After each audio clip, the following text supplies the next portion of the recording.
Subject line, go home. Solid. Honestly, 10 out of 10. It's got the intrigue. It's concise, so I can read it when I'm just kind of looking at my phone. I'll see it immediately.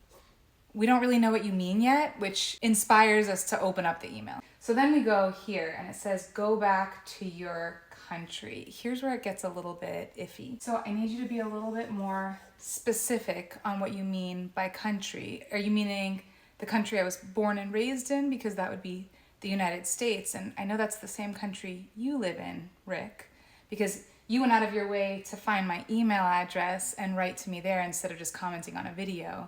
And my friend Ariel went out of their way to find your home address in Ohio. So I know that we share the same country. So when you say go back to your country, are you meaning my country of heritage? In which case, I don't know if you know this, but I'm a little bit mixed. So we got different options. We got Tanzania. Are you talking about Scotland? Are you talking about Congo?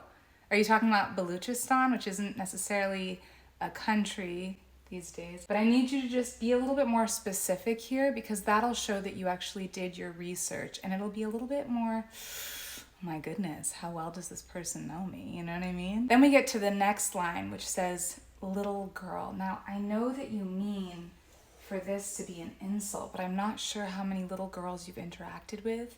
I'll tell you for one thing, when I was a little girl, I breathed fire. Honestly, these days when I'm trying to channel confidence and trying to do a really good clap back, I channel this version of me before I was broken down, before I was taught to be polite, the version of me that would never let somebody talk down to me. Honestly, little girls are some of the most resilient human beings I know, and it's sad that they have to become so resilient.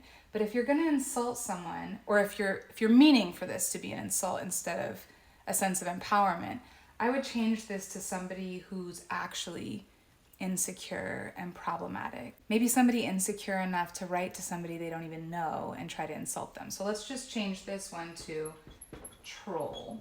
Okay, with these minor edits, just minor edits, you can transform this whole message so it's a little bit more impactful.